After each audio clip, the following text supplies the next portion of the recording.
Hello students, তাহলে CBT তো হয়ে গেল। ওটি কোশ্চেন নিয়ে যেটা ফিডব্যাক পাচ্ছি স্টুডেন্টদের থেকে, যে ওটির কোশ্চেন অনেকটা টাফ হয়েছে।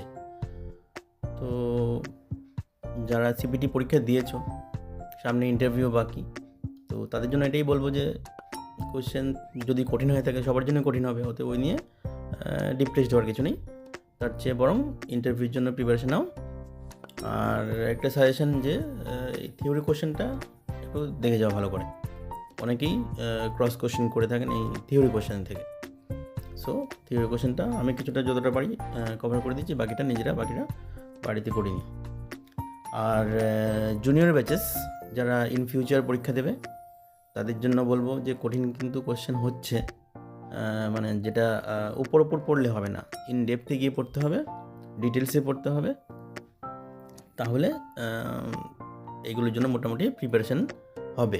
এবং তার এই বাইরেও, এই স্টেটের এক্সামের বাইরেও বিভিন্ন রকম যে সেন্ট্রাল এক্সামে আছে, লাইক সিআরই, তো সেগুলোর জন্য প্রিপারেশান সিমিলটেনিয়াসলি হয়ে যাবে। সো এখন থেকেই সবাই ভালো করে থিওরি পড়তে হবে ইন ডেপথে গিয়ে। সো কিছু কোশ্চেন আমি তাহলে ডিসকাস করে দিই। ফার্স্ট কোশ্চেন হলো, which mechanism primarily leads to hemolytic anemia in hereditary spherocytosis? Autoimmune destruction of RBC leading to hemolytic anemia, deficiency of G6PD resulting in increased RBS destruction,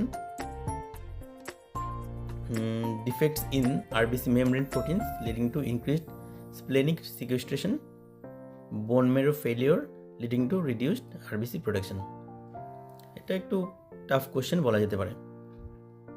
তো answer কি? Answer হচ্ছে defects in RBC membrane proteins leading to increased splenic sequestration. তাহলে hereditary স্পেরোসাইটোসিস নিয়ে একটু আমাদের জানতে হবে। এটা হলো একটা common inherited blood disorder causing haemolytic anaemia. It results from genetic defects in RBC membrane proteins like spectrin and chirin, affecting cell stability, causing them to break down faster. তাহলে হিমোলাইটিক অ্যানিমিয়া কি, যে অ্যানিমিয়াতে আরবিসিগুলো তাড়াতাড়ি ভেঙে যাচ্ছে, যতদিন থাকার কথা ততদিন না করে তাড়াতাড়ি ভেঙে যাচ্ছে, তার ফলে আরবিসি ডেফিসিয়েন্সি হচ্ছে, মানে অ্যানিমিয়া হচ্ছে। তো সেটা হচ্ছে হিমোলাইটিক অ্যানিমিয়া। তার অনেকগুলো কজ আছে, তার মধ্যে একটা কজ হচ্ছে এই হেরিডিটারি স্পেরোসাইটোসিস, যেখানে কি হচ্ছে আরবিসির যে সেল মেমব্রেন আছে, তার যে প্রোটিন আছে সেগুলোতে ডিফেক্ট হচ্ছে, তার ফলে সেটা সেলের যে স্টেবিলিটি সেটা মেনটেন করতে পারছে না, তার ফলে ইজিলি ব্রেকডাউন হয়ে যাচ্ছে RBC. RBC lose their normal disc shape, become fragile spheres. তাহলে নর্মালি আরবিসির কি শেপ থাকে, ডিস্কয়েড, ডিস্কের মতো, বাইকনকেভ, সেটা এক্ষেত্রে চেঞ্জ হয়ে গিয়ে কীরকম হয়ে যায়, গোল বলের মধ্যে হয়ে যাচ্ছে, spheres. Prematurely destroyed in the spleen leading to anaemia, jaundice and enlarged spleen, মানে স্প্লিনোমেগালি।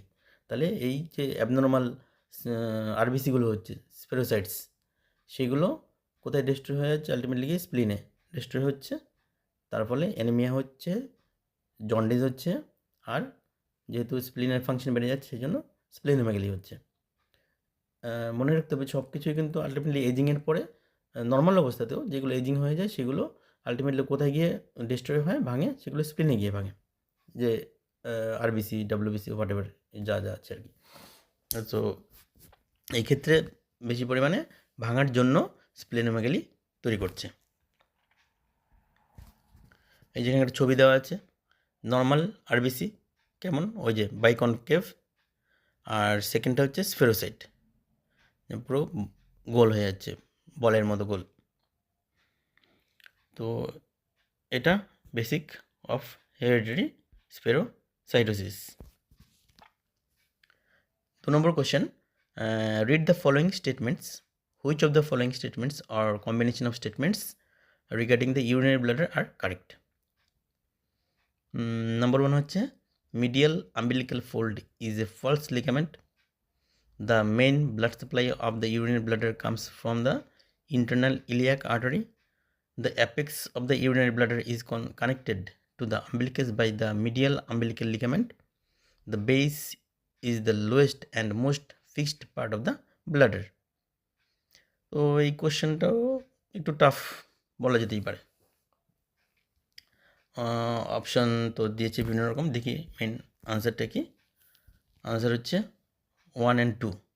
ওকে, তো এটা নিয়ে যেটা দেখলাম যে এটা প্রবাবলি আনসারটা মনে হচ্ছে ঠিক নয় আর কি।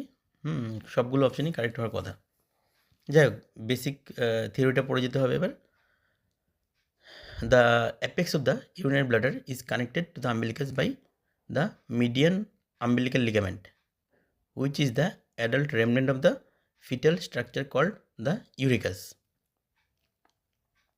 The median umbilical ligament is covered by the peritoneum, forming the median umbilical fold. Medial umbilical fold is a false ligament. তাহলে অ্যাপেক্স ইউরিনারি ব্লাডারের যে অ্যাপেক্স সেটা আম্বিলিকাসের সাথে কানেক্টেড থাকছে দুটো টাইপের লিগামেন্ট দিয়ে। একটা হচ্ছে মিডিয়ান আম্বিলিক্যাল লিগামেন্ট আর দুদিকে দুটো মিডিয়াল আম্বিলিক্যাল লিগামেন্ট। এই যে মিডিয়ান মানে একদম মিড লাইন বরাবর যেটা আছে সেটা কী থেকে তৈরি হচ্ছে? ইউরিকাস, যেটা ফিটাল লাইফে থাকছে, যেটা পরে রেমনেন্ট হয়ে যাচ্ছে, মানে নিষ্ক্রিয় হয়ে যাচ্ছে, হয়ে গিয়ে ওটা রেমনেন্ট হিসেবে থেকে এই মিডিয়ান আম্বিলিক্যাল লিগামেন্ট তৈরি করছে অ্যাডাল্টের ক্ষেত্রে। আর এই যে paired medial umbilical ligaments are the remnant of the umbilical arteries. তাহলে আমরা জানি ফিটাল লাইফে আম্বিলিক্যাল আর্টারি থাকে, তো সেগুলো তো অ্যাডাল্ট লাইফে কাজ থাকে না, সেগুলো রেমনেন্ট যে পড়ে থাকে সেগুলো হয়ে গিয়ে কী তৈরি করছে? Medial umbilical ligaments. সেটাও ব্লাডের থেকে আম্বিলিকাস অব্দি এক্সটেন্ড করে। আচ্ছা, the base of the urinary bladder lies at its posterior surface. তাহলে অ্যানাটমিক্যালি কোনটা এপেক্স কোনটা বেস, কটা সারফেস আছে, এগুলো একটু জেনে নিতে হবে। আচ্ছা, the main blood supply for the urinary bladder originates from the internal iliac artery through its branches like the superior and inferior vesical arteries. তাহলে main blood supply of the urinary bladder কোত্থেকে আসে? Internal iliac artery থেকে আসে। কোন branch দিয়ে আসে? Superior and inferior vesical arteries দিয়ে। ওকে, এই যে এখানে ছবি দেওয়া আছে, ছবিতে আমরা বেস দেখতে পাচ্ছি। প্রথম ছবিতে কোনটা বেস? পেছন দিকটা পোস্টেরিয়র সারফেস। এই যে একটা ট্রায়াঙ্গুলার মতো স্ট্রাকচার, দ্বারা একদম অ্যাপেক্সটা হচ্ছে মিডিয়াল আম্বিলিক্যাল লিগামেন্ট, সবুজ রঙের দেখা যাচ্ছে। আর পেছন দিকটা দুটো ইউরেটার আছে, পেছনের ওয়ালটাকে আমরা বেস বলছি, নিচে ইনফেরিয়রলি ইউরেথ্রা থাকছে, এখানে প্রোস্টেট দেখা যাচ্ছে। এটা হচ্ছে তাহলে একটা নর্মাল গ্রস অ্যানাটমিক্যাল পিকচার। আর এখানে সেকেন্ড পিকচারে আমরা আরেকটু লিগামেন্টগুলো ভালো দেখতে পাচ্ছি। একদম এপেক্স থেকে আম্বিলিকাস অব্দি মিড লাইন বরাবর যেটা আছে সেটা হচ্ছে মিডিয়ান আম্বিলিক্যাল লিগামেন্ট। ওকে, আর তার পাশে যেটা আছে অবলিটারেটেড আম্বিলিক্যাল আর্টারি বলে, সেটা তৈরি করছে কি? মিডিয়াল আম্বিলিক্যাল ফোল্ড বা মিডিয়াল আম্বিলিক্যাল লিগামেন্ট। তাহলে এই হচ্ছে আমাদের questions regarding urinary bladder. 3 number question হচ্ছে the isthmus of the thyroid gland lies against which of the following vertebra. Okay, তাহলে থাইরয়েড গ্ল্যান্ডের ইসমাস কত নম্বর ভার্টিব্রার লেভেলে থাকছে? এটাও মনে রাখার মতো কোয়েশ্চেন, মানে খুঁটিয়ে খুঁটিয়ে পড়লে এগুলো আনসার করা যাবে। আনসার হচ্ছে C7। Okay, so this is the picture. তো আমরা এই যে পিকচার অনুযায়ী দেখতে পাচ্ছি যে মাঝখানে থাইরয়েড গ্ল্যান্ডের কানেক্টিং ইসমাস, তার লেভেলে কী থাকছে? C7। ওকে, তো ওভারঅল অ্যাভারেজ বলতে পারি isthmus of the thyroid gland lies against second, third, fourth tracheal rings and level of the C5 to T1 vertebra. ওটা হচ্ছে পুরোটা। ওকে, আচ্ছা, তাহলে এইটাও কোশ্চেন আসতে পারে কিন্তু, যে ট্রাকিয়াল রিং জিজ্ঞেস করতে পারে, second, third, fourth tracheal rings. Okay, so দুটো জিনিস জানতে হবে এক্ষেত্রে, একটা হচ্ছে ভার্টিব্রাল লেভেল আর একটা হচ্ছে ট্রাকিয়াল রিংয়ের লেভেল ইন রিলেশন টু এই thyroid gland and isthmus. Next question হচ্ছে which of the following statements is incorrect regarding the differences between plasma and serum. এটা কমন কোশ্চেন, এটা 10 বছরের কোশ্চেনে ছিল। তো অপশন কী আছে? Plasma is the fluid which contains clotting factors, while serum is the liquid part of the blood without the presence of clotting factors. Number 2 option, plasma contains less fibrinogen than serum. Number 3, plasma takes up 50% of the total blood volume, while serum constitutes a smaller volume compared to plasma. Number 4, frozen plasma can be stored up to a year, while serum can be stored 2 to 6 degrees Celsius for several days. So the answer is plasma contains less fibrinogen than serum. Plasma is the liquid part of blood containing clotting factors like fibrinogen. Serum is what's left after blood clots, meaning it's plasma minus those clotting proteins. ওকে, তাহলে ব্লাডের মধ্যে যে liquid পোর্শনটা থাকছে cellular portion বাদ দিয়ে, মানে RBC, WBC, platelet এগুলো বাদ দিয়ে যে লিকুইড পোর্শনটা থাকে তাকে বলছি আমরা প্লাজমা। এবার সেটা যখন আমরা বাইরে আনছি, যখন ক্লট করছে, তখন ক্লট হয়ে যাওয়ার পরে একটা আলাদা লেয়ার পাওয়া যাচ্ছে যেটা লিকুইডের, সেটাকে বলছি সিরাম। তার মানে ক্লটিং হয়ে যাওয়ার জন্য ক্লটিং ফ্যাক্টরসগুলো ইউজ হয়ে যাচ্ছে। সো সিরামের মধ্যে সেই ক্লটিং ফ্যাক্টরসগুলো থাকছে না। সো প্লাজমা আর সিরামের মধ্যে ডিফারেন্স হচ্ছে প্লাজমাতে ক্লটিং ফ্যাক্টরস থাকছে, সিরামে ক্লটিং ফ্যাক্টরস থাকছে না। Plasma makes up to 55% of total blood volume. The remaining 45% of blood consist of cell. তাহলে আমরা যদি ব্লাড, তার মধ্যে কত পার্সেন্ট প্লাজমা থাকছে? 55%, আর বাকি 45% বিভিন্ন রকম সেল থাকছে। FFP can be stored up to 1 year when frozen at or below -18 degree Celsius to maintain clotting factors. তাহলে 1 বছর ধরে আমরা স্টোর করে রাখতে পারি FFP, যদি টেম্পারেচারটাকে আমরা ঠিকভাবে মেনটেন করতে পারি।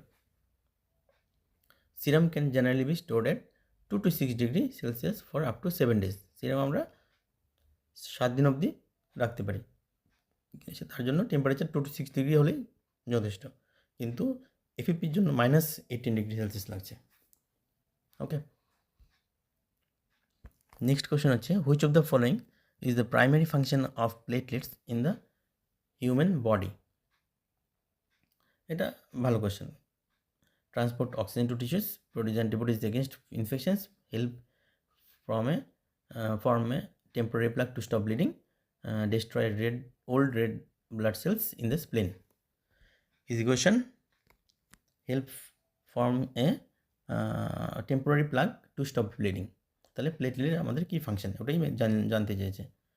কী ফাংশন? এছাড়া মেন তো হচ্ছে হিমোস্টেসিস, এছাড়া হচ্ছে tissue growth and repair, immune response, inflammation, এগুলোতে কাজ করে। হিমোস্টেসিস কীভাবে করে? প্লেটলেট প্লাগ ফর্মেশন করে। Platelets travel to a site of injury in the blood vessel, stick to the damaged area, clump together to create a temporary plug, preventing excess blood loss. তাহলে এই যে আমাদের coagulation প্রসেসে প্রথমে কী হয়? প্রথমে কোনো একটা জায়গায় ইঞ্জুরি হলো, সেখানে সব প্লেটলেটস জমা হয়, একটা টেম্পোরারি প্লাগ তৈরি করে। তারপর হচ্ছে গিয়ে ওই ক্লটিং যে পাথওয়েজগুলো, সেগুলো কোয়াগুলেশন পাথওয়ে অ্যাক্টিভেট হয়ে আর ফিব্রিন মনোমার তৈরি করে, ফিব্রিনের জাল তৈরি করে দিয়ে আর ওই জায়গাটা পার্মানেন্টলি ক্লোজ করে। তো প্রথমে টেম্পোরারি প্লাগ তৈরি করছে প্লেটলেট, তারপরে করছে কোয়াগুলেশন পাথওয়ে দিয়ে clot, fibrin monomer, fibrin polymer. আচ্ছা, আর কী কী ফ্যাক্টর আছে, ফাংশন আছে প্লেটলেটের? সেটা হচ্ছে tissue growth and repair. Platelets release growth factors, যেটাকে বলছি আমরা platelet growth factor, that are important for tissue growth and healing process after an injury. তাহলে এইভাবে কাজ করে। Immune response, platelets release compound that modulate the activity of immune cells such as T cells. Okay, and last হচ্ছে গিয়ে inflammation, release various compounds that are involved in inflammatory process. তাহলে বিভিন্ন রকম inflammatory মিডিয়েটার্স বের করে, যেগুলো ইনফ্লামেশনে পার্ট নেয়। তাহলে এইগুলো হচ্ছে functions of platelets. Number 6, what is the primary cause of hemolytic disease of the newborn related to the Rh blood group system?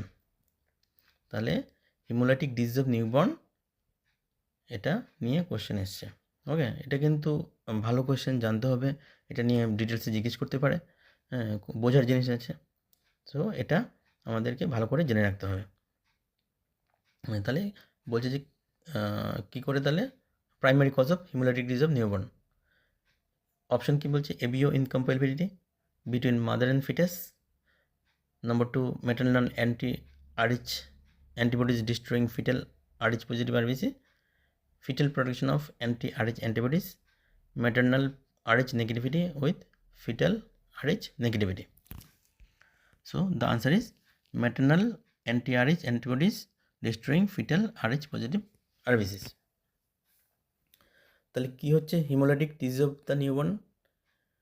It is related to the Rh system, occurs when an Rh negative mother develops antibodies against her Rh positive baby's RBC, usually after sensitization in a first pregnancy, leading to hemolysis of the fetal RBCs in the subsequent pregnancies, causing anemia, jaundice and severe complications. আচ্ছা, তাহলে ব্যাপারটা এরকম, যখন একটা mother যে Rh negative কিন্তু বাচ্চা হয়েছে আরএইচ পজিটিভ,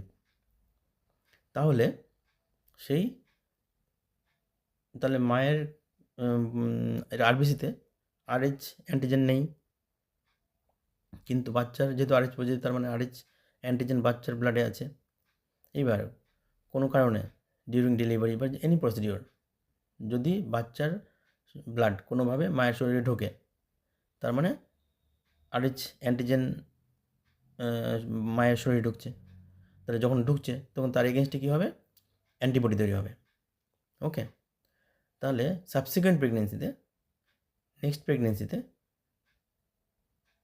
আবার যদি বাচ্চা আরএইচ পজিটিভ হয় আর মা তো আরএইচ নেগেটিভই, কিন্তু এই বেলা কী হচ্ছে, আরএইচ নেগেটিভ মাদার তার সাথে তার বডিতে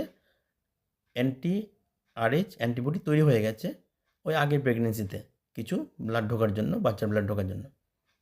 তাহলে কী হচ্ছে, এই সেকেন্ড প্রেগনেন্সিতে বা সাবসিকুয়েন্ট প্রেগনেন্সিতে মায়ের শরীরের ওই যে আরএইচ অ্যান্টিবডিগুলো প্লাসেন্টা ক্রস করে বাচ্চার শরীরে ঢুকে যাবে, গিয়ে ওইখানে অ্যান্টিজেন রিয়াকশন করে বাচ্চার বিভিন্ন রকম হিমোলাইসিস করবে আর বাকি যত কমপ্লিকেশন করবে। তো এটা হচ্ছে basic concept of haemolytic disease of newborn, কীভাবে হচ্ছে। আচ্ছা, এই যে how it happens, an Rh negative mother lacks the Rh factor, carries an Rh positive baby. ঠিক আছে, Rh negative mother, Rh positive baby. During delivery অথবা miscarriage অথবা invasive procedures, fetal Rh positive blood enters mother's Rh negative circulation. ওইসব প্রসিডিওরের সময় Rh positive sell এসে মায়ের Rh negative circulation ঢুকে গেল। The mother's immune system recognises these Rh positive cells as foreign and creates anti-Rh antibodies. তাহলে antibody তৈরি করে ফেললো। ইন ফিউচার প্রেগনেন্সিস, পরের যে প্রেগনেন্সিগুলো হবে উইথ আরএইচ পজিটিভ বেবি, যদি আবার আরএইচ পজিটিভ বেবি হয়, these maternal antibodies cross placenta and attack baby's RBC, causing them to break down. Okay,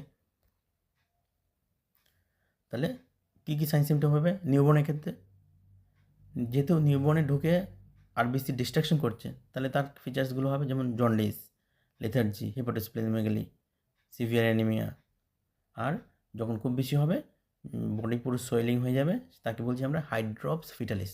তাহলে ওই নামটা কি, hydrops fetalis.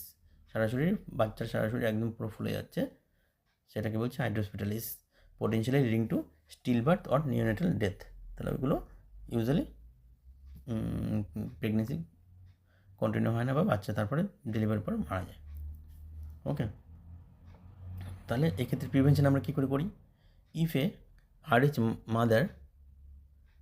negative mother and unsensitized, she receives anti-Rh immunoglobulins around 28 weeks and after delivery or after bleeding or procedures to prevent her immune system from forming antibodies. তাহলে আমরা এই ক্ষেত্রে কী করবো, mother যদি আরএইচ নেগেটিভ হয় সেই ক্ষেত্রে আমরা মাকে 28 উইকে এবং যে প্রসিডিউর হচ্ছে, যেমন ডেলিভারি বা অন্যান্য যেগুলো প্রসিডিউর হচ্ছে, যেখানে এই বাচ্চার আরবিসি মায়ের শরীরে ঢোকার সম্ভাবনা তৈরি হয়েছে, সেই ক্ষেত্রে সেই প্রসিডিউরের পর আমরা ওই আরএইচ ইমিউনোগ্লোবুলিন দিয়ে দেবো। তাতে কী হবে, যদি ওই বাচ্চার আরএইচ পজিটিভ সেল মায়ের মধ্যে ঢুকেও থাকে, এই ইমিউনোগ্লোবুলিন দেওয়ার ফলে সেগুলোকে অ্যাটাক করে ওগুলোকে ডিস্ট্রয় করে দেবে। তার ফলে মায়ের শরীরে নতুন করে অ্যান্টি আরএইচ ইমিউনোগ্লোবুলিন তৈরি হবে না, অ্যান্টি আরএইচডি তৈরি হবে না। ঠিক আছে? So this is the concept. সেই জন্য আমরা যখন সিজার হয় তখন সবসময় দেখে নিই, আরএইচ মাদার হলে সেটা ব্লাড কালেক্ট করি। ওকে, তো এই হচ্ছে আমাদের প্রিকশন, এইভাবে আমরা প্রিভেনশন করতে পারি। ট্রিটমেন্ট ফর এফেক্টেড ইনফ্যান্টস, তাহলে যদি ইনফ্যান্ট এফেক্টেড হয়ে থাকে তাহলে কী ট্রিটমেন্ট করবো? May include phototherapy for jaundice, blood transfusions or exchange transfusion in severe cases. তাহলে সিভিয়ারিটি অনুযায়ী আমি পেশেন্টকে ফটোথেরাপি দেবো জন্ডিসের জন্য, অথবা ব্লাড ট্রান্সফিউশন করবো, অথবা এক্সচেঞ্জ ট্রান্সফিউশন করবো বাচ্চার জন্য। নেক্সট কোয়েশ্চন হচ্ছে, which of the following statements about blood pressure is incorrect? এটা মোটামুটি ইজি কোয়েশ্চেন, কিন্তু মানে ইজি টপিকের মধ্যে একটু ভেতর থেকে করা কোয়েশ্চেন হয়।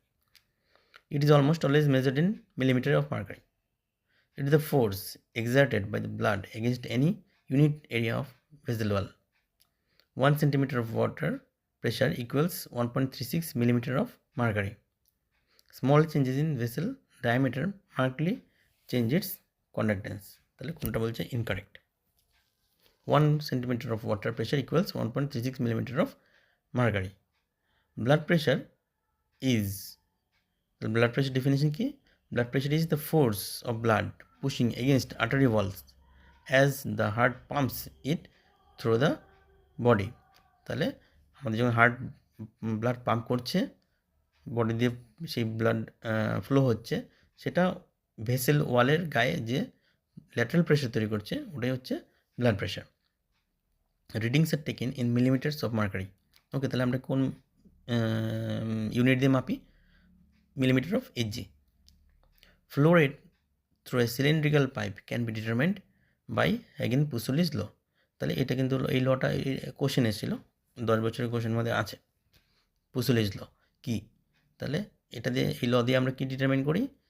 কোনো একটা সিলিন্ড্রিক্যাল পাইপের মধ্যে দিয়ে কোনো লিকুইড বা এয়ার যদি পাঠাই, তার ফ্লো রেট কী হবে সেটা ডিটারমাইন করার জন্য, যেটা হচ্ছে এই ফ্লো রেটটা directly proportional to the radius of the fourth power, মানে r⁴। ওকে, মানে যদি কোনো একটা পাইপের রেডিয়াস 2 টাইমস বাড়ানো হয়, তাহলে তার ফ্লো 16 টাইমস বেড়ে যাবে। ওকে, আচ্ছা, 1 মিলিমিটার ইজ রাফলি equal to 1.36 centimetre of H2। তাহলে একটা হচ্ছে এটা হচ্ছে মিলিমিটার Hg থেকে আমরা কী করে সেন্টিমিটার H2-তে কনভার্ট করতে পারবো। ওকে,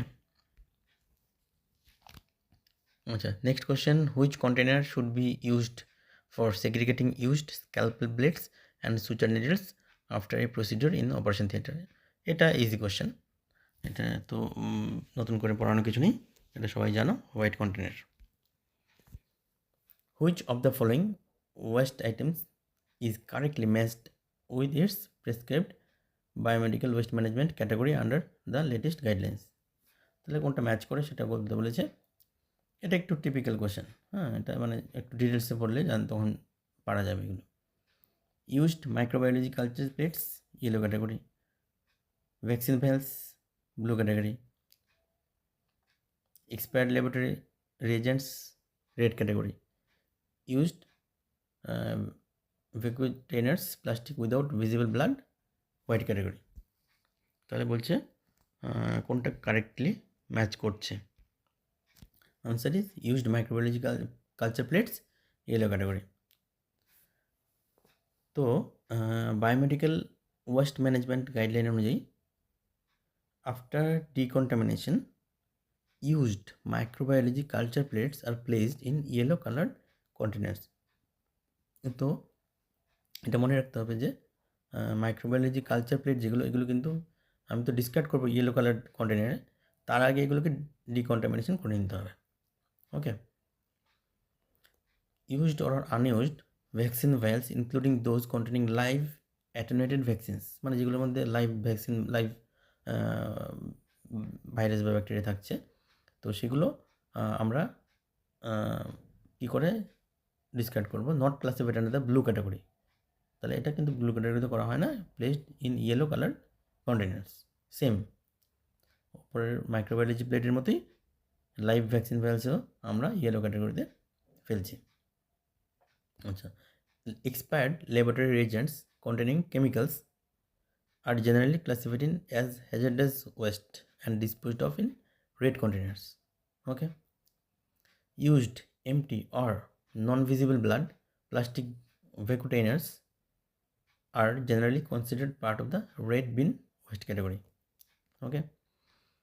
According to biomedical waste management rules, yellow color coded bin or bags are designated for human anatomical waste, animal waste, solid waste. এটা কমন এই টপিকটা। ওকে, সো বায়োমেডিক্যাল ওয়েস্ট নিয়ে সবাইকে ভালো করে পড়ে রাখতে হবে। এই যে আরেকটা কোয়েশ্চেন এসছে, which colour coded bin is a designated for disposing of anatomical and pathological waste according to biomedical waste management rules? এটা easy question. So answer is yellow. According to biomedical waste management rules, yellow colored bin or bags are designated for human and animal waste, soil waste and lab waste. Okay.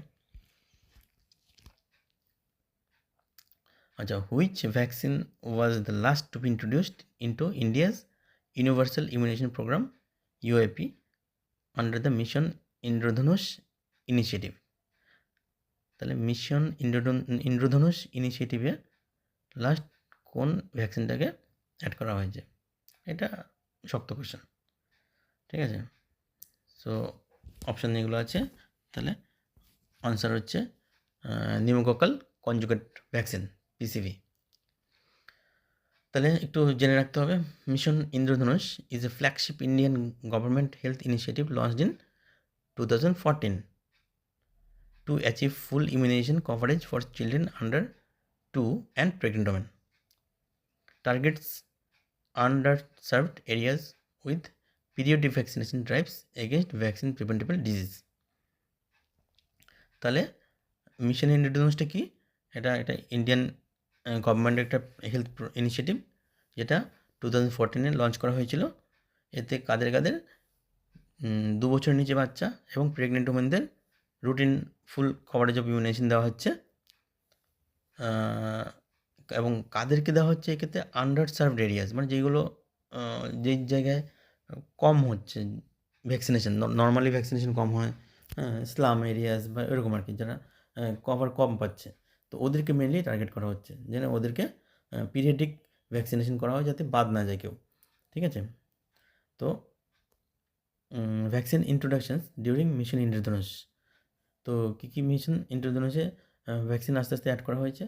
প্রথমে add করা হয়েছিল inactivated polio vaccine IPV 2015, তারপরে 2016 add করা হলো rotavirus, তারপর হচ্ছে 2017 MR vaccine measles rubella, তারপরে add করা হলো PCV, আর তার আগে অবশ্য tetanus and adult diphtheria in 2019। PCV করা হয়েছে ওই 2017 একবার, আর 2020 আর 21-এ আরেকবার। সো এত কিছু মনে রাখা সম্ভব না, যতটা সম্ভব আর কি। মেনলি ওই ন্যাশনাল ইমিউনাইজেশন শিডিউলের যে ভ্যাকসিনগুলো আছে সেগুলো সবগুলো জানতেই হবে, প্লাস এটা একটু পরে রাখা আর কি। আচ্ছা, নেক্সট কোয়েশ্চেন হচ্ছে, which method of sterilisation or disinfection is most appropriate for routine terminal cleaning of an operation theatre after completion of days surgical procedures? এটা কিন্তু important question. Okay, so options are autoclaving the entire room using saturated steam under pressure, surface disinfection with 1% sodium hypochlorite followed by fumigation or aerosolized hydrogen peroxide. Number 3, dry heat sterilization at 160 degrees Celsius for 2 hours. আর 4 নম্বর হচ্ছে UV radiation alone for 10 minutes after switching off the lights. তাহলে answer কি? Answer হচ্ছে surface disinfection with 1% sodium hypochloride followed by fumigation or aerosolized hydrogen peroxide. আচ্ছা, তাহলে terminal cleaning of an operation theatre is performed daily after the last surgery to ensure environment is safe for the next day's procedure. তাহলে terminal cleaning কোনটাকে বলছি? যে আমাদের সারাদিনে ওটি হয়ে গেল, এবার সব ওটি শেষ হয়ে যাওয়ার পর আমরা ক্লিন করে রাখবো পরের দিনের জন্য প্রিপেয়ার করার জন্য। তো এটা হচ্ছে টার্মিনাল ক্লিনিং। তো এটা 2 step or 2 in 1 clean method use করা হয় for routine terminal cleaning at the end of the day. ঠিক আছে, তাহলে 2 স্টেপ বা 2 in 1 স্টেপস ইউজ করা হয়। প্রথমে কি থোরো ফিজিক্যাল ক্লিনিং করা হচ্ছে using detergent and water to remove organic matter like soil, blood, tissue, এগুলো বাদ দেওয়ার জন্য আমরা তাহলে প্রথমে ফিজিক্যাল ক্লিনিং করছি। তারপর হচ্ছে disinfection of all surfaces using high level or intermediate level hospital grade disinfectant. তো তার মধ্যে এক্সাম্পল হচ্ছে 1% sodium hypochloride, quaternary ammonium compounds or alcohol based disinfectants. এক্ষেত্রে কী করা হচ্ছে? Mopping the entire floor including areas under equipment using 2 bucket technique, disinfectant or detergent followed by water. ঠিক আছে, তাহলে পুরো ফ্লোরটাকে মপ করতে হবে ইনক্লুডিং এরিয়াজ আন্ডার ইকুইপমেন্ট, ইকুইপমেন্টের তলায় যে এরিয়া থাকে সেগুলো সরিয়ে সরিয়ে মুছতে হবে ভালো করে। Using a 2 bucket technique, 2 bucket, দুটো বাকেট আছে ওরকম টেকনিকে আমরা করব। একটাতে জল থাকবে, একটা ডিসইনফেক্টেন্ট থাকবে। আচ্ছা, wiping all surfaces, walls, tables, lights, furniture, এই সব সারফেসগুলোকে from top to bottom and clean to dirty, এইভাবে আমরা সবগুলোকে মুছে দেবো ভালো করে ডিসইনফেক্টেন্ট দিয়ে। আর হচ্ছে wiping down anaesthesia machines, monitors and other equipment with a disinfectant. তো এগুলো আমরা বুঝবো। এবার হচ্ছে next question, which microorganism is most commonly detected in urine cultures of patients with catheter associated urinary tract infections. Okay, তো এটা একটা ভালোই কোয়েশ্চেন। তাহলে urinary tract catheter associated urinary tract infection কোন অর্গানিজম ম্যাক্সিমাম করে? Option E coli, pseudomonas aeruginosa, enterococcus faecalis, candida albicans. Answer is E. coli. তাহলে catheter associated UTI are most commonly caused by E coli. এছাড়া কী করতে পারে? Klebsiella, enterococcus, proteus and pseudomonas species. Common hospital acquired infections caused by bacteria entering the urinary tract via a urinary catheter. তাহলে যেহেতু এক্ষেত্রে urinary catheter থাকছে, তার মাধ্যমে আমাদের ব্যাকটেরিয়া ঢুকে যাচ্ছে। The longer a catheter stays in the higher the risk, তো যতদিন বেশি থাকবে ক্যাথেটার তত বেশি রিস্ক হবে। Bacteria form protective biofilms on the catheter surface making them harder to treat. তাহলে এগুলো আমরা এই যে ক্যাথেটার অ্যাসোসিয়েটেড ইউটিআই সেটা নিয়ে বেশি ভাবছি কেন? তার কারণ হচ্ছে এগুলো যে ব্যাকটেরিয়াগুলো ক্যাথেটার গায়ে লাগছে তার চারদিকে একটা বায়োফিল্ম তৈরি করছে। বায়োফিল্ম মানে ব্যাকটেরিয়া কিছু জিনিস তৈরি করছে, দিয়ে ওদের শরীরটাকে কভার করে দিচ্ছে একটা ফিল্ম দিয়ে। তার ফলে কী হচ্ছে? চট করে বাইরে থেকে অ্যান্টিবায়োটিক বা কিছু এসে ওদেরকে মারতে পারছে না, তাহলে রেজিস্ট্যান্ট হয়ে যাচ্ছে। তো এই জন্য এই যে ক্যাথেটার অ্যাসোসিয়েটেড ইউটিআই আমাদের জন্য চিন্তার বিষয়। তাহলে কীভাবে প্রিভেনশন করা যেতে পারে? Only use catheters when truly needed, যখন দরকার শুধুমাত্র তখনই ক্যাথেটার ইউজ করা। Take catheters out as soon as possible, যত তাড়াতাড়ি সম্ভব ক্যাথেটার বের করে দাও। Clean around the catheter opening, clean rectal area after bowel movement. তাহলে সবসময় ওই নিচে ক্যাথেটার রিজিয়ন এবং রেক্টাল রিজিয়ন ওগুলো ক্লিন রাখতে হবে। Keep the drainage bag below bladder level, তাহলে ওই যে ইউরিনের ব্যাগটা ওটা যেন ব্লাডের উপরে কখনো না তোলা হয়। তার ফলে কী হবে? ওই ইনফেক্টেড যদি থাকে ব্যাগের মধ্যে, সেটা ঘুরে আবার চলে আসবে ইয়ের মধ্যে, ব্লাডারের মধ্যে। তো সেটা যেন না করা হয়। Replace catheters in place over 2 weeks to deserved biofilms. তাহলে যদি বেশি দিন রাখতেই হয় সেই ক্ষেত্রে ক্যাথেটার আমরা চেঞ্জ করে দেবো। একটা ক্যাথেটার 2 সপ্তাহ বেশি রাখবো না। তার কারণ হচ্ছে ওই বায়োফিল্ম তৈরি করে ফেলছে, মানে মোদ্দা কথা যে ব্যাকটেরিয়াগুলো বাসা বাঁধছে ক্যাথেটারের মধ্যে। তো সেই ক্যাথেটারটাই বের করে দেবো আমরা, দিয়ে নতুন একটা ক্যাথেটার করে দেবো। তাহলে ট্রিটমেন্ট কী? ট্রিটমেন্ট হচ্ছে antibiotics based on the culture and sensitivity. ঠিক আছে, ওই যেটা পাওয়া যাবে অর্গানিজম কালচার করে তার সেন্সিটিভিটি দেখে সেই মতো আমরা অ্যান্টিবায়োটিক দেবো। নেক্সট কোয়েশ্চেন হচ্ছে what is the normal plasma concentration of ionised calcium in humans? তাহলে এটাও খুঁটিয়ে পড়লে এই আনসার করা যাবে। ওকে, তাহলে আয়োনাইজড বা ফ্রি ক্যালসিয়াম তার লেভেল কত? 1 to 1.3 millimole per liter. The normal plasma concentration of ionized calcium in adults is typically around 4.5 to 5.6 mg per dl, অথবা সেটা মিলিমোলে বললে কত 1.12 to 1.4 মিলিমোল পার লিটার। তাহলে একটা হতে পারে ওই mg per dl, আরেকটা হচ্ছে মিলিমোল পার লিটার। আচ্ছা, এইগুলো নিয়ে একটু কোয়েশ্চেন যেটা ক্রস জানতে হতে পারে যে about 40 to 50% of calcium in the blood is free. ঠিক আছে, while the rest is bound to albumin and other molecules. তাহলে আমাদের ব্লাডে যে ক্যালসিয়াম থাকছে তার 40 to 50% হচ্ছে গিয়ে ফ্রিতে থাকছে বা আয়োনাইজড ফর্মে থাকছে, আর বাকিটা অ্যালবুমিন বা অন্যান্য মলিকুলের সাথে বাইন্ড করে থাকছে। এবার এই যে ionised calcium is the physiologically important fraction crucial for nerve and muscle function. তাহলে অ্যাকচুয়ালি এই আয়োনাইজড পোর্শনটাই হচ্ছে গিয়ে ফিজিওলজিক্যালি ইম্পর্টেন্ট, ওটাই বিভিন্ন কাজে আমাদের লাগছে, চট করে কাজে লাগছে সেটা হচ্ছে ionised portion. Total calcium measures all calcium in the blood. তাহলে আমরা যে টোটাল ক্যালসিয়াম মেজার করি সেটা কিন্তু এই ফ্রি প্লাস প্রোটিন বাউন্ড দুটোকেই মেজার করছে, used for routine screening. Okay, তাহলে আমরা এটাই টোটালটা দেখছি। Can be inaccurate if albumin levels are abnormal. এবার দেখা গেল পেশেন্টের শরীরে অ্যালবুমিন কম আছে, তাহলে তখন প্রোটিন বাউন্ড সেই পরিমাণটা তাহলে কম থাকবে, কিন্তু সেটা কাজে তো লাগছে না আমাদের খুব বেশি, ডিরেক্টলি আমাদের মেনলি ফিজিওলজিক্যালি কাজে লাগছে কোনটা? ফ্রি পোর্শনটা। সো এক্ষেত্রে অ্যালবুমিনের উপর ডিপেন্ড করে টোটাল ভ্যালুটা হয়তো ডিফার করতে পারে। ওকে, সো সেই জন্য টোটালটা আমাদের মিসলিড করতে পারে। নেক্সট হচ্ছে in non glomerular causes of haematuria which of the following most likely to be associated with painless terminal haematuria? এটা ভালো কোয়েশ্চেন।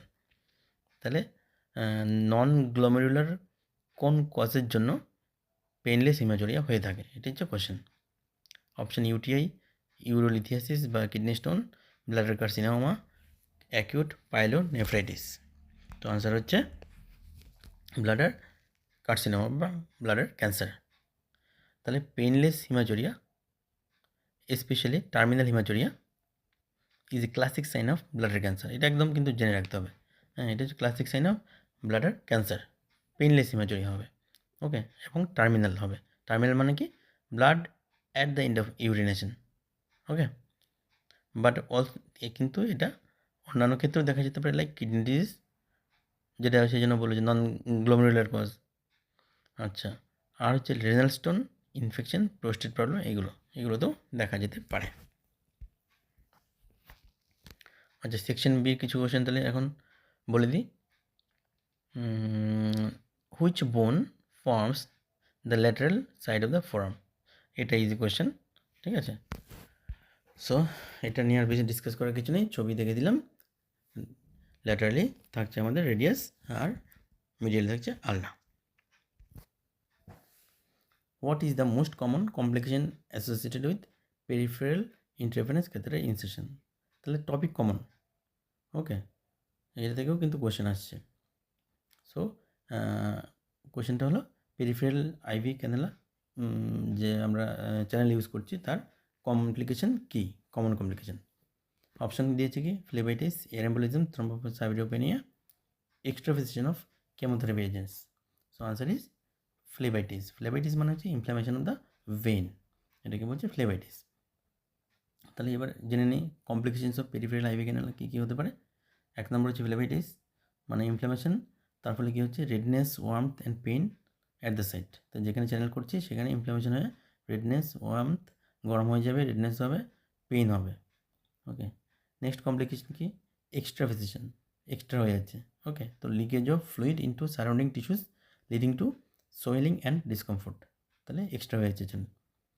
হিমাটোমা বা bruising, blood collecting under the skin during or after incision, so blood স্কিনের তলায় চলে এলো বা আশেপাশে বেরিয়ে গেল, তো এটা হচ্ছে হিমাটোমা বা ব্রুজিং করতে পারে।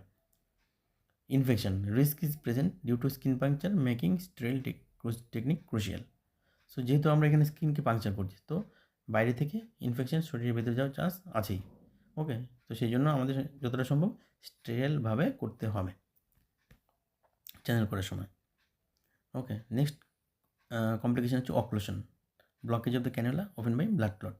তো আমরা যেটা চ্যানেল করেছি, চ্যানেল অনেক সময় ব্লক হয়ে যায় ওই কারণে, ব্লাড ক্লটের জন্য মেন কারণ। নেক্সট কোয়েশ্চেন হচ্ছে, in trauma surgery which principal is most crucial for ensuring optimal tissue healing and preventing infection. তাহলে এটা ঠিকঠাক কোয়েশ্চেন, জানলে যে সবসময় কাজের মধ্যে থাকলে এগুলো আনসার করা যেতে পারে। সো অপশন দিয়েছে কী কী, adequate hemostasis asepsis, use of broad spectrum antibiotic, rapid wound closure regardless of tissue condition, avoidance of any debridement to prevent tissue। তাহলে কোশ্চেনটা কি, ট্রমা সার্জারিতে কোনটা বেশি ইম্পর্টেন্ট নর্মাল টিস্যু হিলিং এবং ইনফেকশন প্রিভেনশন করার জন্য? So the answer is adequate hemostasis and asepsis. So, in trauma surgery, the most crucial principle for ensuring optimal tissue healing and preventing infection is meticulous wound debridement।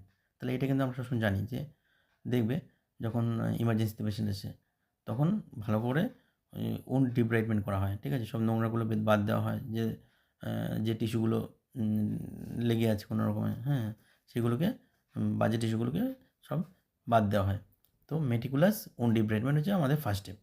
ওকে, আচ্ছা, critical steps to ensure optimal tissue healing and prevent infection. এক হচ্ছে তাহলে কীভাবে আমরা total অপারেশনের pre operative, inter operative এবং post operative কী কী মেজার করে আমরা এই টোটাল যে প্রসিডিওরটা টিস্যু হিলিং এবং ইনফেকশন প্রিভেনশন এগুলোকে আমরা করতে পারবো। প্রি অপারেটিভ কী কী, একটা প্রম্পট অ্যান্টিবায়োটিক অ্যাডমিনিস্ট্রেশন। তো একটা পেশেন্ট যখন কন্টামিনেটেড উন্ড নিয়ে আসছে, হ্যাঁ, তো সেক্ষেত্রে আমাদেরকে আগে থেকে কিন্তু অ্যান্টিবায়োটিক দিতে হবে। তো intravenous prophylactic antibiotics should be given within 60 minutes before the incision two combat potential contamination specially in open ফ্র্যাকচার্স। So এক্ষেত্রে ওটি শুরু হওয়ার 60 minutes আগে কিন্তু আমাদের অ্যান্টিবায়োটিক একটা ফার্স্ট ডোজ দিয়ে দিতে হবে, স্পেশালি ইন ওপেন ফ্র্যাকচার্স, ঠিক আছে। এছাড়া কি দিতে হবে, টিটেনাস প্রোফাইলেক্সিস। তো টিটেনাস দেওয়া হয়, সেটা টিটেনাস দুটো দেওয়া হয়, একটা টক্সয়েড এবং ইমিউনোগ্লোবিন। যার কেমন লাস্ট কবে ভ্যাকসিন নিয়েছে, টিটেনাস নিয়েছে, তো সেই অনুযায়ী সেই স্ট্যাটাস দেখে আমরা আইদার শুধু টিটি দেবো আর না হলে টিটি প্লাস ইমিউনোগ্লোবিন দুটোই দেবো। আচ্ছা, hair removal, avoid razors to minimise skin damage. এটা কিন্তু সার্জেনরা কোশ্চেন জিজ্ঞেস করতে পারে, ওদের ফেভারিট কোশ্চেন, যে এখন কিন্তু রেজার ইউজ করতে বারণ করে দিয়েছে, ঠিক আছে, তো শেভিং রেজার দিয়ে কিন্তু সবসময় করা হয় না, অ্যাভয়েড করা হয়। পেশেন্ট স্টেবিলাইজেশন, তাহলে সব কিছু পরে হচ্ছে আমাদের ভালো করে পেশেন্টকে যেন হাইপোভলিমিয়া, অক্সিজেনেশন, নিউট্রিশনাল ডেফিসিট এগুলো না হয়, অক্সিজেনেশন মেনটেন হয়, সেগুলোকে আমাদের দেখতে হবে to improve the tissue perfusion and immune function. Okay, so এগুলো অপারেশনের আগে আমাদের ঠিক করে নিতে হবে। এবার হচ্ছে ইন্ট্রাঅপারেটিভ কী কী করবো, একটা হচ্ছে মেটিকুলাস ডিব্রাইডমেন্ট, যেটা আগে বললাম, the most crucial step, remove all dead, contaminated and ischaemic tissue systematically two eliminate the medium for bacterial growth. তাহলে ওইগুলো ওই যে ডেড কন্টামিনেটেড টিস্যু যদি আমি রেখে দিই তাহলে কী হবে, ওইগুলোতেই তো ব্যাকটেরিয়া গ্রোথ করবে, ওইগুলোকে ব্যাকটেরিয়ার মিডিয়াম গ্রোথের মিডিয়াম হিসেবে কাজ করবে। সো এগুলোকে ভালো করে আমাদের বাদ দিতে হবে। এরপর হচ্ছে thorough irrigation to wash out debris and contaminants. So debris ফেব্রি বাইরের ময়লা টলা থাকলে ওইগুলোকে ভালো করে ইরিগেশন দিয়ে, জল দিয়ে এগুলোকে ভালো করে ধুয়ে নিতে হবে। আচ্ছা, utilise gentle tissue handling, control bleeding to prevent haematomas and avoid over using cautery. তাহলে আমাদের কোনো ব্লিডিং পয়েন্ট বেশি রাখা যাবে না, যাতে হিমাটোমা না হয়।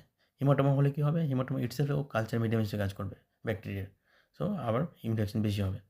আবার এটাও আমাদের দেখতে হবে যেন বেশি কটারি আমরা ইউজ করে না ফেলি। আচ্ছা, wound closure timing. Contaminated or dirty wounds should generally be left open or managed with delayed primary closure after repeated thorough debridement. So দেখবে যে অর্থোপেডিক্সে এটা হয় যে খুব ডার্টি কন্টামিনেটেড ফ্র্যাকচার থাকলে ওগুলোকে সঙ্গে সঙ্গে ক্লোজ করা হয় না, ওপেন রেখে দেওয়া হয়। ঠিক আছে, ভালো করে ধুয়ে টুয়ে নিয়ে ওগুলোকে ওপেন রেখে দেওয়া হয়। ঠিক আছে, ডিলেড পরে দেখে নিয়ে ক্লোজ করা হয়। Maintain normothermia to support immune function and prevent increased infection rate. তাহলে পেশেন্টের জন্য হাইপোথার্মিয়া না হয় সেটা আমাদের দেখতে হবে। আরেকটা এখানে বলেছেন যে নেগেটিভ প্রেশার ওন্ড থেরাপি, সেটা কি to manage complex or dirty wounds which helps remove exudate, reduce bacteria and promote granulation tissue. তাহলে কী হচ্ছে নেগেটিভ প্রেশার ওন্ড থেরাপি। তাহলে নেগেটিভ প্রেশার দিয়ে আমি কী বের করে নিচ্ছি, এক্সুডেট, ওইগুলো আমরা বের করে নিচ্ছি। তার ফলে ওইখানে ওইগুলোতে ব্যাকটেরিয়া গ্রো করতে পারছে না, আর গ্র্যানুলেশন টিস্যু তাড়াতাড়ি গ্রো করতে পারছে। এবার হচ্ছে post operative care. Use aseptic non touch techniques to change dressings keeping the wound covered and protected. তাহলে আমাদের ভালো করে যেন স্টেরিলিটি মেনটেন করা হয় যখন ড্রেসিং ফেসিং চেঞ্জ করা হবে তখন। Maintain strict blood sugar control, তাহলে ব্লাড সুগার কিন্তু ভালো করে কন্ট্রোল রাখতে হবে। Regularly inspect the wound for signs of infection, regular inspect করতে হবে। Provide educate nutrition support to boost immune function, ultimately যেন পেশেন্টের ইমিউন ফাংশন ঠিক রাখার জন্য তার নিউট্রিশন ঠিকভাবে হয় সেটা আমাদের খেয়াল রাখতে হবে। সো এগুলো হলো আমাদের কী কী মেজার্স নেওয়া যেতে পারে। Next question, which of the following best describes the role of bile salts in normal fat digestion in small intestine. তাহলে বাইল সল্টের আমাদের কী কাজ, এটাই মেনলি জিজ্ঞেস করেছে। They directly activate pancreatic lipase for triglyceride breakdown. Number 2, they emulsify large fat globules into smaller droplets, increasing surface area for enzyme action. Number 3, they convert triglycerides into glycerol even without pancreatic enzymes.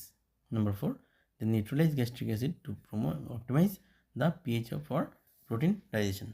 তো বাইল সল্টের কাজ কি fat ডাইজেশনের ক্ষেত্রে?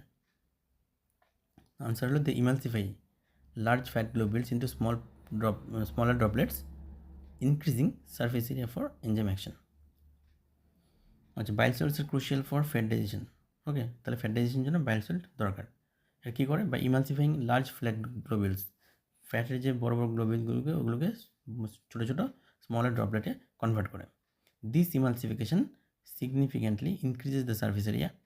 তার ফলে কী হচ্ছে, ছোটো ছোটো ভেঙে দেওয়ার জন্য টোটাল সার্ফেস এরিয়াগুলো অনেক বেড়ে যাচ্ছে ফ্যাটের। Allowing pancreatic lipase to access and digest fats more effectively. তার ফলে প্যানক্রিয়াটিক লাইপেজ এনজাইম ওই যে ছোটো ছোটো ফ্যাটের যেগুলো ড্রপলেট ওইগুলোর উপর তাড়াতাড়ি এফেক্টিভলি কাজ করতে পারে। For micelles to transport digested fats and fat soluble vitamins to the intestinal wall for absorption. আর তারপর কী করে, এই বাইল সল্টগুলো ডাইজেস্টেড হয়ে যাওয়ার পর ফ্যাটগুলোকে মাইসিলি ফর্ম করে ওগুলোকে, এবং তার সাথে ফ্যাট সলিউবল যে ভিটামিনগুলো আছে সেগুলোকে নিয়ে ইন্টেস্টিনাল ওয়ালে নিয়ে যায় যাতে অ্যাবজর্পশন হতে পারে। ওকে, তো এখানে কিন্তু একটা কোয়েশ্চেন করতে পারে যে তাহলে ফ্যাট সলিউবল ভিটামিন কোনগুলো? এডেক, ADEK। ওকে, আচ্ছা, bile salts are produced by liver from cholesterol stored in the gallbladder and released into small intestine. তাহলে বাইল সল্ট কোথায় তৈরি হয়? লিভারে তৈরি হয় কোলেস্টেরল থেকে। ওকে, ওইটা লিভার তৈরি হওয়ার পর সেটা এসে জমা হয় কোথায়?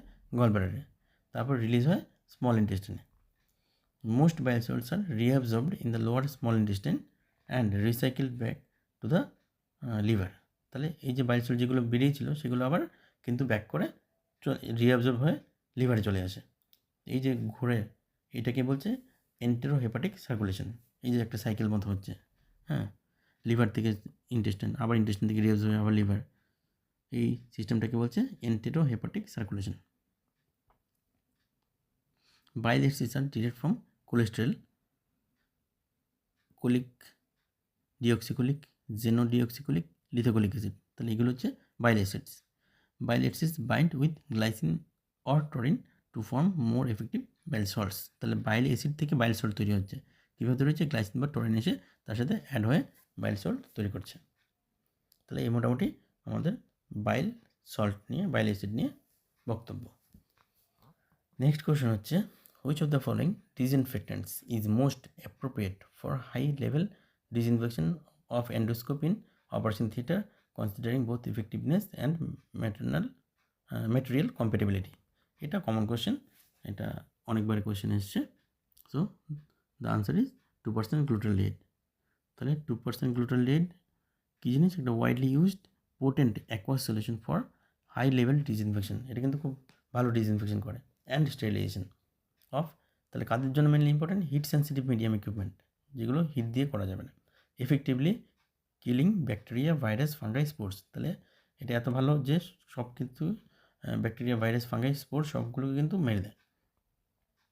ওকে, তো kills micro organisms including resistant one like tuberculosis. তাহলে মাইক্রো অর্গানিজমের মধ্যে রেজিস্ট্যান্ট ব্যাকটেরিয়া যেগুলো লাইক টিবি, সেগুলো কিন্তু মারতে পারে। তো সেই জন্য গ্লুটালডিহাইড এত বেশি জনপ্রিয়। Safe for most metals, plastics, rubber and glass. Okay, sterilisation or disinfection of endoscopes, dental instruments, surgical tools and respiratory therapy equipment. তো এই সব জিনিসগুলো যেগুলো আমরা হিট ইউজ করতে পারবো না, সেগুলো এই গ্লুটালডিহাইড দিয়ে খুব ভালো আমরা স্টেরিলাইজেশন, ডিসইনফেকশন করতে পারি। Disinfects in about 10 minutes and sterilise in about 10 hours। তাহলে ডিসইনফেকশন করতে 10 মিনিট লাগে, স্টেরিলাইজ করতে 10 hours লাগে। আর একবার তৈরি করলে limited shelf life approximate 14 days। আমরা যেটা বানাচ্ছি গ্লুটালডিহাইড সলিউশন, তার শেলফ লাইফ কত? 14 দিন, তারপর এটাকে চেঞ্জ করে দিতে হয়। তো আমাদের ওটির মধ্যে থাকে প্রায় ডুবিয়ে রাখা হয়, তো সেগুলোর শেলফ লাইফ কিন্তু আমাদের এইভাবে মাথায় রাখতে হবে যে 14 days। Next question, in the post-operative period, a patient develops sudden high-grade fever, hypotension, and a diffuse erythematous rash 48 hours after surgery. Blood cultures grow Staphylococcus aureus. Which bacterial toxin is most likely responsible for this presentation? এটা important question, কিন্তু tough question, অনেক মানে ভিতরে গিয়ে ডিটেলসে পড়তে হবে, এগুলো নাহলে পারা মুশকিল এই ধরনের কোয়েশ্চেন। তাহলে কী বলেছে? একটা পোস্ট অপারেটিভ ওয়ার্ড, সেখানে পেশেন্টের হঠাৎ করে হাইগ্রেড ফিভার, হাইপোটেনশন এবং ডিফিউজ এরিথমেটাস র্যাশ হয়েছে, সারা গায়ে র্যাশ হয়েছে, এরিথমেটাস র্যাশ। তাহলে কতক্ষণ পরে? সার্জারি হওয়ার 48 ঘন্টা পর। ঠিক আছে, তার ব্লাড কালচারে কী পাওয়া গেল? স্টেফোরিয়াস। তাহলে বলছে যে কোন টক্সিনটা এই প্রেজেন্টেশনের জন্য দায়ী? So the answer is TSST1, মানে টক্সিক শক সিন্ড্রোম টক্সিন। তাহলে এটা জিনিসটা কি? Toxic shock syndrome toxin 1 is a powerful exotoxin from staph aureus. ঠিক আছে, তাহলে স্টেফোরিয়াস যে ব্যাকটেরিয়া আছে, সেটা থেকে একটা পাওয়ারফুল এক্সোটক্সিন বেরোয়, যার নাম হচ্ছে TSST। এটা কী করে? এটা একটা সুপার অ্যান্টিজেন হিসেবে কাজ করে, triggering a massive immune response বা সাইটোকাইন স্টর্ম বলছে। ঠিক আছে, এই যে এক্সোটক্সিনটা বেরোচ্ছে TSST, এটা একটা সুপার অ্যান্টিজেন, মানে বিশাল কাজ, পাওয়ারফুল অ্যান্টিজেন।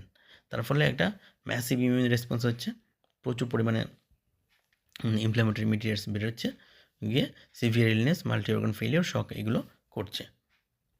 আচ্ছা, produced by certain strains of staph aureus. Source, staph infections in wounds, surgical sites or other body areas, high absorbency tampons. তাহলে এগুলো কোথায় তৈরি হচ্ছে, কোথা থেকে এই ব্যাকটেরিয়াগুলো আসে? মেনলি একটা হচ্ছে staph infection in wounds, surgical sites or other body areas, যেখানে স্টেফোরিয়াস আছে। আর হচ্ছে গিয়ে হাই অ্যাবজর্বেন্সি ট্যাম্পন্স, মানে স্যানিটারি প্যাড, অনেকক্ষণ ধরে যদি থাকে, তার মধ্যে ব্লাড থাকলে সেখানে কালচার আস্তে আস্তে গ্রো করে স্টেফোরিয়াস, এইভাবে টক্সিন তৈরি করতে পারে। তাহলে ট্রিটমেন্ট কি? Immediate medical attention. আর যেহেতু পেশেন্ট সিভিয়ার হয়ে আছে, সেক্ষেত্রে ICU ট্রিটমেন্ট লাগতে পারে। আচ্ছা, অ্যান্টিবায়োটিক্স লাইক ভ্যাঙ্কোমাইসিন, আর হচ্ছে রিমুভিং দ্য সোর্স, যে কোত্থেকে এই এটা তৈরি হচ্ছে, সোর্সটা আসছে, সেটা আমাদের বের করতে হবে। আচ্ছা, এক্ষেত্রে আমাদের ক্রস কোশ্চেন জিজ্ঞেস করতে পারে যে তাহলে এক্সোটক্সিন আর এন্ডোটক্সিনের মধ্যে ডিফারেন্স কী? তাহলে এক্সোটক্সিন হচ্ছে highly potent proteins actively secret by the living bacteria. তাহলে ব্যাকটেরিয়া যেগুলো সিক্রেট করছে সেটা হচ্ছে এক্সোটক্সিন, সিক্রেট করছে, ঠিক আছে। আর এন্ডোটক্সিন হচ্ছে part of Gram negative outer membrane, তাহলে এটা ব্যাকটেরিয়ার ওয়ালের একটা পার্ট, ঠিক আছে, রিলিজ ডিউরিং সেল ডেথ। তাহলে এগুলো যেহেতু ওয়ালের পার্ট, সুতরাং ওই ব্যাকটেরিয়া যখন ডেথ হচ্ছে তখন শুধু এগুলো বেরোচ্ছে, ঠিক আছে। তাহলে এই হচ্ছে এক্সোটক্সিন আর এন্ডোটক্সিন। আচ্ছা, এক্সফোলিয়েটিভ টক্সিনস, এটা একটা অপশনে ছিল। আর bacterial proteins primarily from Staph aureus causing blistering skin conditions like staphylococcal scalded skin syndrome SSSS and bullous impetigo, especially affecting infants and immunocompromised individuals. তাহলে এক্সফোলিয়েটিভ টক্সিনস এটা কী জিনিস? এটা হচ্ছে ব্যাকটেরিয়া স্ট্যাফ অরিয়াস থেকে বেরোয়, সেটা মেনলি কাদের করে? Infant, ছোটো বাচ্চা এবং ইমিউনোকম্প্রোমাইজড ইন্ডিভিজুয়ালে কীরকম ডিজিজ করে? দুটো ডিজিজ করে, একটা হচ্ছে বুলাস ইম্পেটিকো আর একটা হচ্ছে স্টেফিলোকোকাল স্ক্যালডেড স্কিন সিনড্রোম, মানে দুটোই হচ্ছে স্কিন ডিজিজ, ঠিক আছে। বুলাস ইম্পেটিকো বড়ো বড়ো ইম্পেটিকোর মতো হবে, আর স্ক্যালডেড স্কিন সিনড্রোম মানে ওই স্কেলের মতো উঠে যাবে শরীর থেকে, ঠিক আছে। এক্সফোলিয়েশন মানে হচ্ছে কি পড়ে যাওয়া, খুলে পড়া, এক্সফোলিয়েশন স্কিন। তো দুটোই হচ্ছে স্কিনের ডিজিজ করছে, তো এটা হচ্ছে এক্সফোলিয়েটিভ টক্সিনস। আচ্ছা, এন্টেরোটক্সিন একটা অপশনে ছিল এন্টেরোটক্সিন, তো সেটা জিনিস কি? এটা হচ্ছে food poisoning is caused by eating food contaminated with heat resistant toxins, enterotoxins produced by bacteria like staph aureus or clostridium perfringens. তাহলে কিছু কিছু bacteria like staph aureus or clostridium perfringens এগুলো কিছু এন্টেরোটক্সিন তৈরি করছে, যেগুলো হচ্ছে হিট রেজিস্ট্যান্ট। ওকে, so সেই এন্টেরোটক্সিন মেশা খাবার যদি আমরা খাই তাহলে আমাদের কী করতে হবে? ফুড পয়জনিং হবে, ঠিক আছে। Cooking kills the bacteria but not always the heat stable toxins making proper handling crucial. তাহলে এটা ইম্পর্টেন্ট কেন? যে আমরা যদি একটা খাবার রান্না করি তাহলে তো ব্যাকটেরিয়া মরে যাবে, কিন্তু এই যে এন্টেরোটক্সিন সেগুলো কিন্তু ওই কুকিংয়ের জন্য, হিটের জন্য হবে না, নষ্ট হবে না। তার ফলে ওই খাবারে ব্যাকটেরিয়া না থাকলেও আমাদের ফুড পয়জনিং হতে পারে। সেই জন্য শুধুমাত্র যে খাবার আমি রান্না করে ফেললাম সব চলে গেল জীবাণু, সেটা ভাবার কারণ নেই, বা সেটা কোনো থেকে ক্ষতি হতে পারে না, সেটা ভাবার কোনো কারণ নেই, ঠিক আছে। তো রান্না করা খাবারেও যদি আগে থেকে টক্সিন তৈরি হয়ে থাকে সেটাও আমাদের ক্ষতি করতে পারে, সেখানে আমাদের ফুড পয়জনিং করতে পারে। নেক্সট কোয়েশ্চেন হচ্ছে which of the following indicators most রিলায়েবলি confirms that a load in the autoclave has been properly sterilized, demonstrating that microbial killing conditions were actually achieved inside the packs in the CSHD। তাহলে এটা তো সবাই তোমরা করেছো, ঠিক আছে। ওই যে অটোক্লেভের সময় যে দেওয়া হয় মার্কার, তো বলছে যে কোন ইন্ডিকেটারটা ইউজ করা হয়। So the answer is biological indicator containing geobacillus stearothermophilus spores. Okay, এটা তাহলে মনে রাখতে হবে, জিওব্যাসিলাস স্টিয়ারোথার্মোফিলাস স্পোর্স। ওকে, তো এটা হচ্ছে একটা যে বায়োলজিক্যাল এই যে স্পোর্টটা সেটা একটা বায়োলজিক্যাল ইন্ডিকেটর হিসেবে কাজ করে to validate the efficacy of sterilization process. Sterilization যে ঠিকভাবে হয়েছে কি হয়নি সেটা ইন্ডিকেট করে এই স্পোরগুলো। তো প্রাইমারিলি কিছু ইউজ করে স্টিম স্টেরিলাইজেশনের ক্ষেত্রে, ওকে, অ্যান্ড ভেপোরাইজড হাইড্রোজেন পারঅক্সাইডের ক্ষেত্রে, যে স্টেরিলাইজেশন করার পরে স্টেরিলাইজেশনটা ঠিকভাবে হয়েছে কি হয়নি। আচ্ছা, indicators contain 10⁵ to 10⁶ spores on carriers like paper strips or in self-contained vials। তাহলে যে ইন্ডিকেটর যেগুলো ইউজ করা হয় সেগুলো হয় পেপার স্ট্রিপ থাকে অথবা ভায়ালের মধ্যে স্পোর ভরা থাকে, ঠিক আছে। After exposure to the sterilization cycle the BI মানে biological indicator is incubated at 55 to 60 degree Celsius to detect any surviving spore.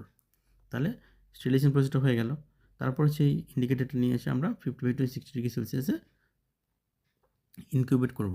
যদি কোনো লাইভ স্পোর বেঁচে থাকে তাহলে সেটা আমাদের colour change in the media indicates field cycle, তাহলে সেটা কী করবে, কালার চেঞ্জ করে দেবে ওই ইন্ডিকেটার। তার ফলে আমরা বুঝতে পারবো যে স্পোর রয়ে গেছে। তো স্পোর রয়ে গেছে মানে ওই স্টেরিলাইজেশনটা ঠিকভাবে হয়নি। তাহলে এগুলো হচ্ছে বায়োলজিক্যাল ইন্ডিকেটর অফ স্টেরিলাইজেশন। আচ্ছা, আরেকটা কোয়েশ্চেন হচ্ছে, among the following analgesics which one acts primarily by central nervous system মানে CNS inhibition of pain pathways and has minimal anti inflammatory effect. এটা কমন কোয়েশ্চেন। ওকে, সো কোনটা CNS inhibition of pain pathways করে এবং minimal anti inflammatory effect আছে? Option দিয়েছে ibuprofen, aspirin, indomethacin, paracetamol. So the answer is paracetamol, বা যার একটা নাম হচ্ছে অ্যাসিটামিনোফেন। ওকে, তাহলে এনসিড কী ধরনের ড্রাগ? এনসিড মানে হচ্ছে non steroidal anti inflammatory drug. Okay, এনসিডের ফুল ফর্ম। এটা হচ্ছে একটা class of medications that reduce pain, fever, inflammation. তাহলে এনসিড আমরা ইউজ করি সেগুলো কিছুর জন্য, পেন কমানোর জন্য, ফিভার আর ইনফ্ল্যামেশন কমানোর জন্য। এবার NSAIDs work by inhibiting enzyme called cyclooxygenase. তাহলে এই যে আমরা এনসিডগুলো ইউজ করি সেটা কোন এনজাইমকে ইনহিবিট করে? সাইক্লোঅক্সিজেনেসকে।